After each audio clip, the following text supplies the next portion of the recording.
Que a paz esteja conosco. Hoje, quarta-feira, mais uma vez nos reencontramos neste formato para juntos formarmos uma corrente de oração e aprendermos um pouquinho mais. Nós temos na nossa igreja, todas as quartas-feiras, às 19 horas e 30 minutos, em um primeiro momento, o estudo da mediunidade e no segundo momento, a prática da mesma. Então, para nós iniciarmos esse trabalho de hoje, convido vocês a nos unirmos em oração, irradiando esta oração a todos aqueles que necessitem. Vamos juntos então.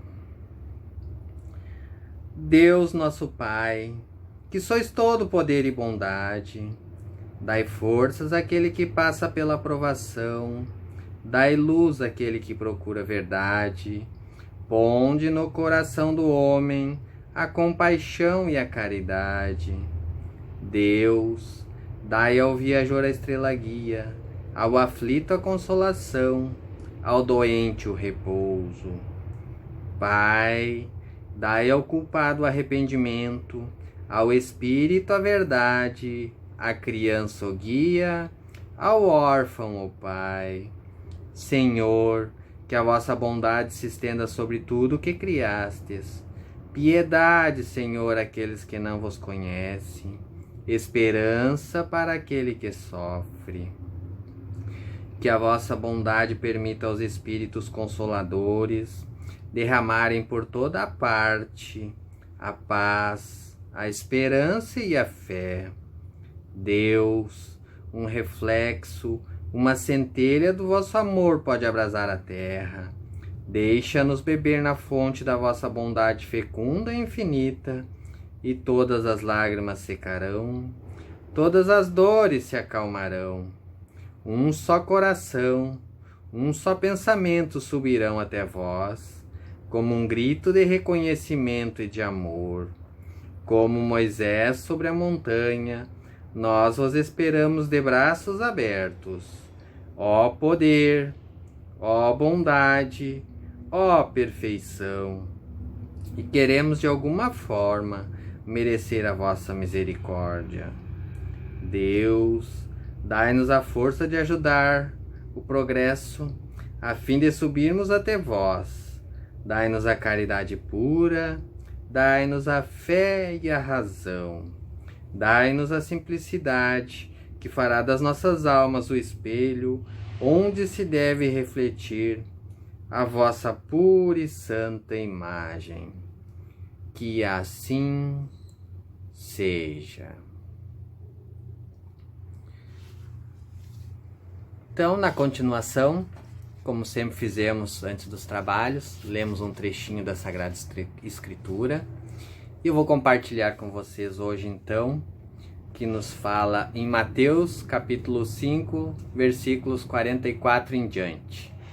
Jesus disse: ame aos inimigos, faça o bem para aqueles que os odeiam, e orem por aqueles que perseguem e caluniam você.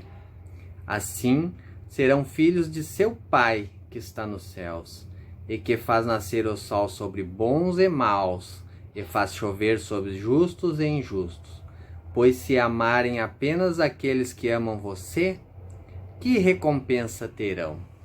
Vejamos então, que nós possamos amar incondicionalmente a todos, aqueles que nos rodeiam, que nos amam, mas da mesma forma aqueles que de alguma maneira nos prejudicaram ou nos prejudicam. Vamos orar por eles também, pois tudo que eles fizeram nós deveríamos agradecer, porque foi para o nosso crescimento, foi para o nosso aprimoramento. Se nos trouxeram alguma dificuldade, algum desgosto, foi justamente para que a gente pudesse crescer, aprender e nos melhorar. Se não tivesse esta pessoa ou estas pessoas, nós não teríamos a oportunidade de passar por tal situação e evoluirmos com ela. Agora eu vou continuar a compartilhar com vocês aqui do livro do Evangelho segundo o Espiritismo, capítulo 17, que nos fala sobre os bons espíritas. O Espiritismo bem compreendido e bem vivenciado, leva o homem a possuir as qualidades descritas para o homem de bem. Essas qualidades caracterizam o verdadeiro espírita, assim como o verdadeiro cristão, pois tanto um quanto o outro são a mesma coisa. O Espiritismo não cria uma nova moral, ele apenas facilita aos homens a compreensão e a prática da moral do Cristo. Oferece uma fé sólida e traz esclarecimentos para aqueles que duvidam ou vacilam. Muitos que acreditam nas manifestações espíritas não compreendem suas consequências, nem seu alcance moral, ou se os compreendem, não aplicam a si mesmos. Muitas vezes nós sabemos das coisas, das consequências, e nos condiciamos a não fazê-las, porque temos crenças, temos costumes, e muitas vezes é difícil mudar esses costumes. Sabemos das coisas, mas não as praticamos. Por que isso acontece? Será falta de clareza da doutrina? Aí aqui nos diz, não, pois a doutrina espírita não utiliza nenhuma linguagem figurada que possa dar margem a falsas interpretações. E realmente a doutrina espírita, ela é simples, ela não é complicada. A gente acredita na vida após a morte e na reencarnação, ou seja, somos espíritos milenares que viemos numa caminhada evolutiva. Vamos desencarnar hoje, daqui a alguns anos estaremos encarnando de novo e continuamos evoluindo, aprendendo, sendo a continuidade do que nós vamos encerrar a nossa etapa aqui neste plano. E é isso que a doutrina espírita nos ensina, a constantemente estarmos evoluindo como seres espíritas, como seres espíritos que somos. Eu hoje estou Márcio, mas eu não sou Márcio, eu sou um espírito que hoje leva esta roupagem de Márcio. Sua essência está em sua própria clareza, e é daí que vem a sua força, pois ela explica as coisas de maneira fácil, atingindo diretamente a inteligência daqueles que a procuram. Ela não possui nada de misterioso, e seus seguidores não estão de posse de nenhum segredo oculto ao povo. Isso nós sabemos. Hoje, diante de todas as informações que nós temos, não tem problema nenhum, todas as informações são de fácil acesso, não tem mistério nenhum, diferente do tempo de Allan Kardec, que era proibido tais coisas, descobrir, fazer reuniões. Então era muito mais difícil. Hoje não, temos a plena liberdade de escolher o caminho que queremos e buscar informações onde queremos. Em algumas pessoas, os laços que aprendem as coisas materiais estão ainda muito fortes para permitir que o espírito se desprenda das coisas terrenas. Isso aqui muitas vezes é a maior dificuldade que nós encarnados temos, que é nos desapegar desta matéria, das coisas que adquirimos, das coisas materiais que adquirimos neste plano. Então a gente vê nos trabalhos que é uma das maiores dificuldades daqueles que partiram deste plano para o plano espiritual, se desligarem, se desvencilharem das coisas que aqui deixaram. Muitos deles até continuam achando que ainda permanecem aqui, nem se dão conta que já desencarnaram. O nevoeiro que as envolve impede-lhes a visão do infinito. Eis porque não conseguem romper facilmente com seus gostos e com seus hábitos, pois não compreendem que possa existir algo melhor do que aquilo que possuem. A crença nos espíritos, para estas pessoas, é um simples fato de que não modifica em nada suas tendências instintivas. Enxergam apenas um raio de luz insuficiente para orientá-las e despertar uma nova vontade decidida que seja capaz de modificar seus pensamentos.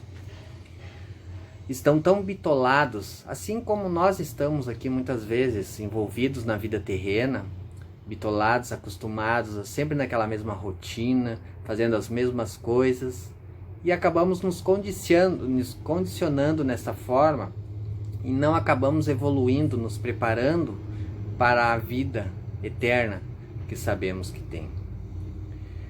Elas apegam-se mais aos fenômenos espíritas do que à moral, que lhes parece banal e notória, e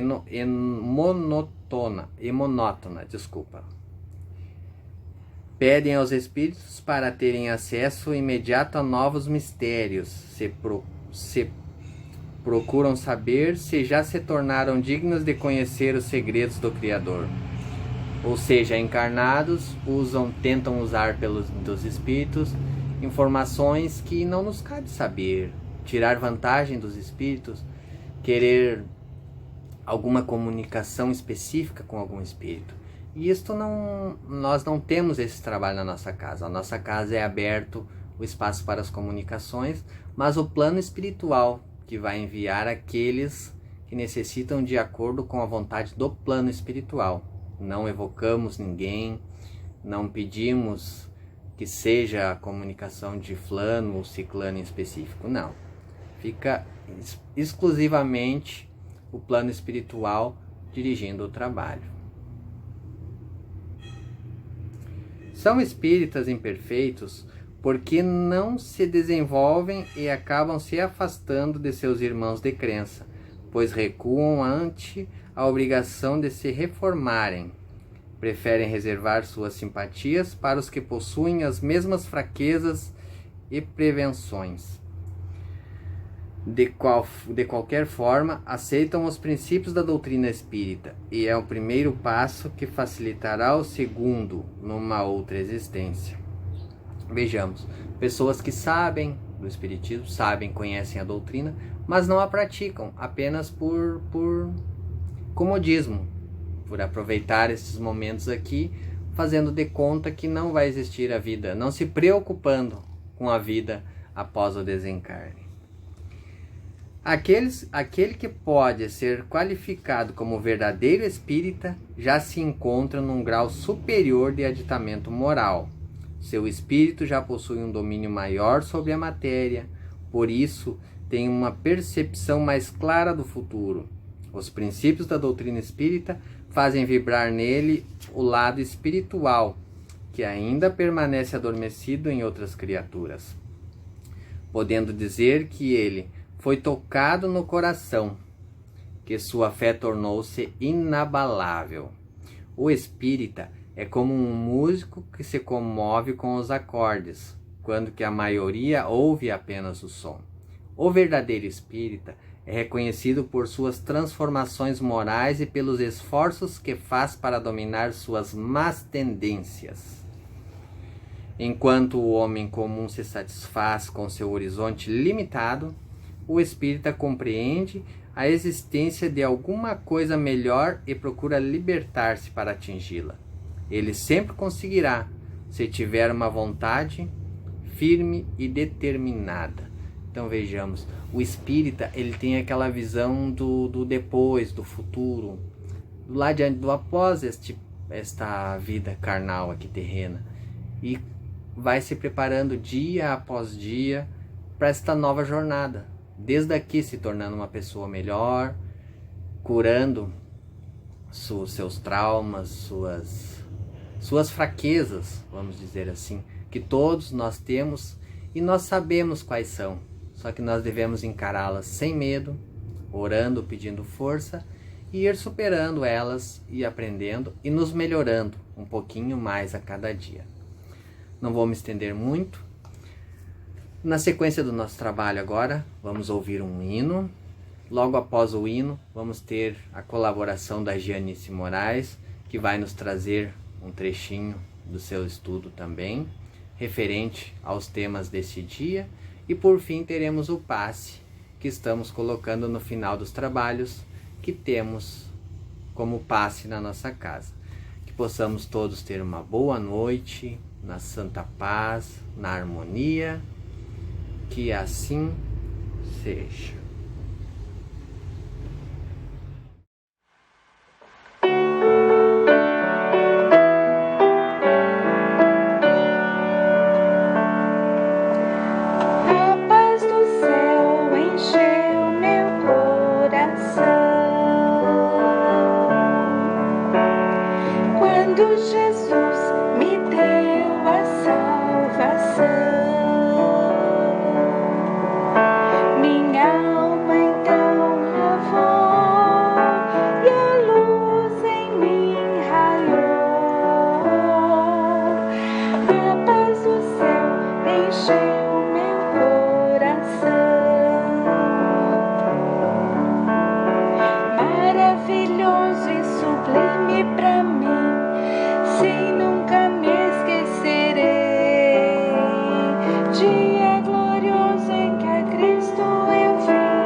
Boa noite, que a paz do Senhor esteja convosco.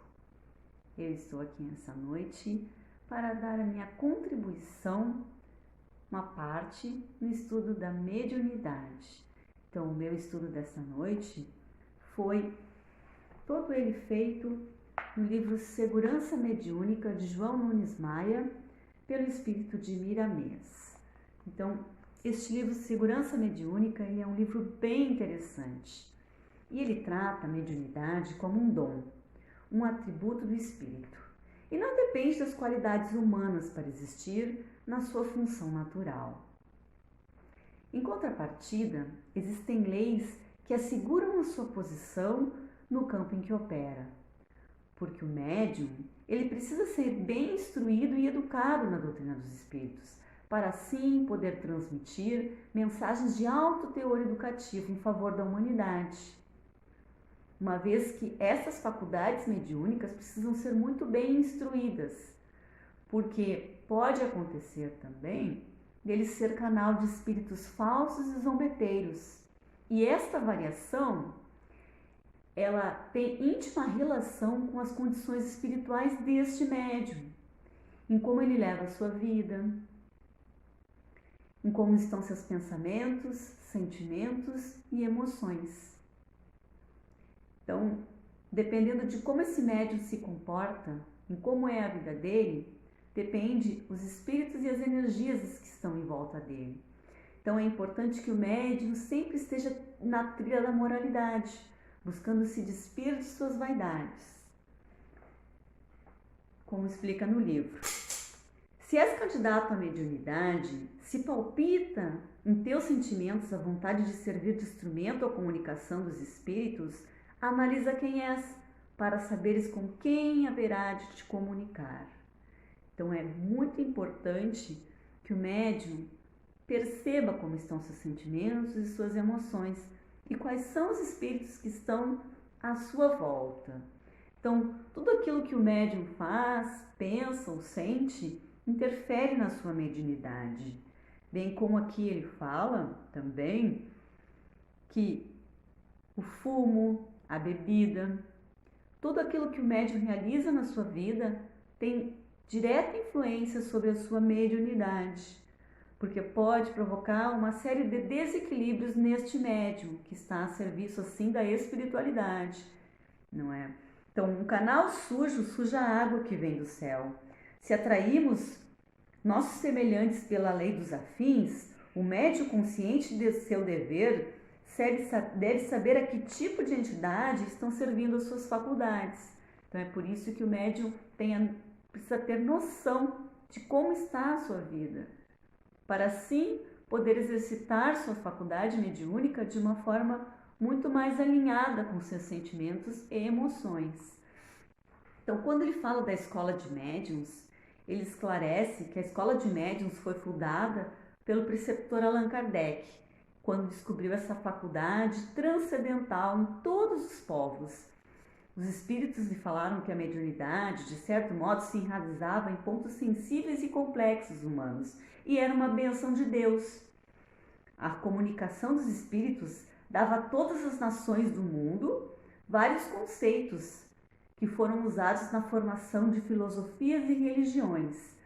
Então aqui, falando um pouco sobre a mediunidade, sobre a espiritualidade, ele esclarece e fala de vários médiuns que existiram ao longo da história.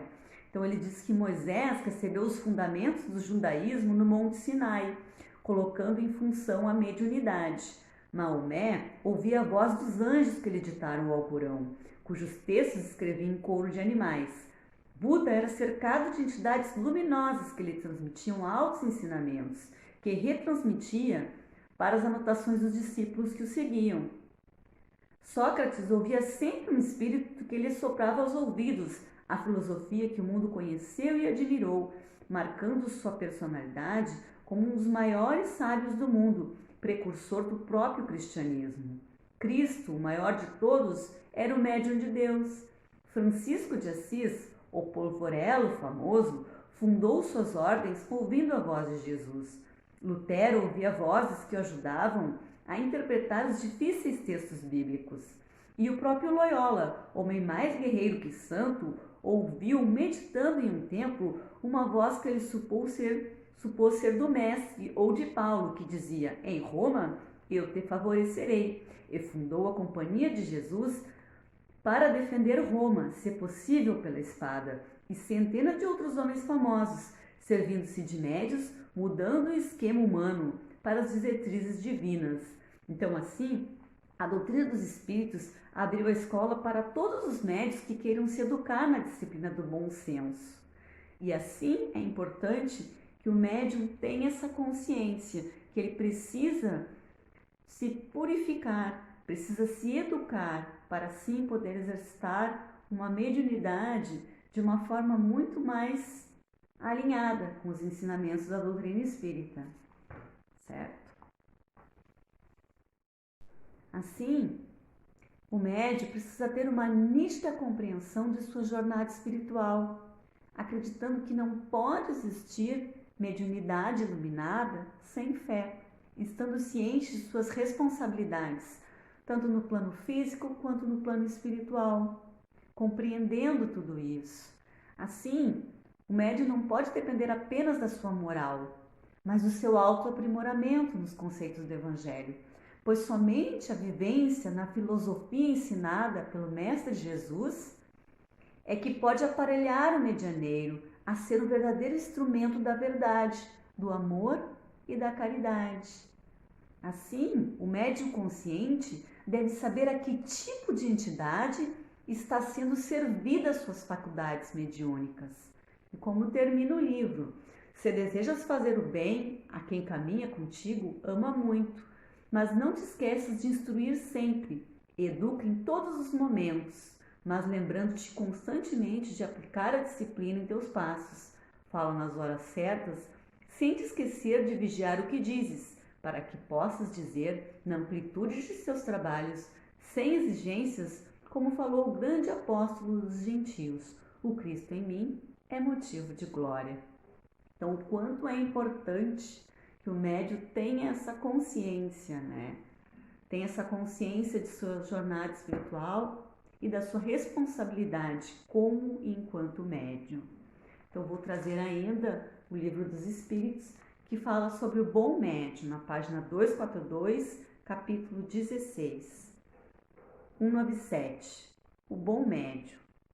Os médios sérios, os que unicamente para o bem se servem de suas faculdades e para fins verdadeiramente úteis, acreditam profaná-las, utilizando-se delas para a satisfação de curiosos e de indiferentes, ou para futilidades. Os médios modestos, os que nenhum reclamo fazem das comunicações que recebem, por mais belas que sejam, consideram-se estranhos a elas e não se julgam ao abrigo das mistificações. Longe de evitarem as opiniões desinteressadas, solicitam-nas. Os médiuns devotados, os que compreendem que o verdadeiro médium tem uma missão a cumprir e deve, quando necessário, sacrificar gostos, hábitos, prazeres, tempo e mesmo interesses materiais ao bem dos outros. Os médiuns seguros, os que além de facilidade de execução, merecem toda a confiança pelo próprio caráter, pela natureza elevada dos espíritos que os assistem, os que, portanto, menos expostos, acham-se a ser iludidos. Então, assim, é importante que nós possamos avaliar, compreender e entender que tipo de médium somos e como nós estamos, assim, executando e entendendo a nossa espiritualidade e a nossa mediunidade. Então, eu gostaria de desejar uma boa noite a todos e deixar vocês com o passe virtual que será transmitido há pouco. Que assim seja.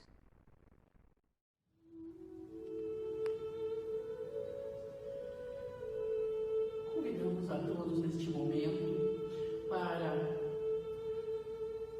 levantar os seus sentimentos mais nobres à Divina Providência, para receber um atendimento com passe à distância. Então, nessa hora, se você tiver uma vasilha com água ali para receber a energização também, será muito bom. Convido para que no fechamento deste trabalho de amor, de paz, os anjos de luz, os benfeitores espirituais, aqui se manifestem, enviando a todos as mais ricas bênçãos, saúde, paz, harmonia e luz.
que tenhamos uma noite abençoada na santa paz. Que assim seja.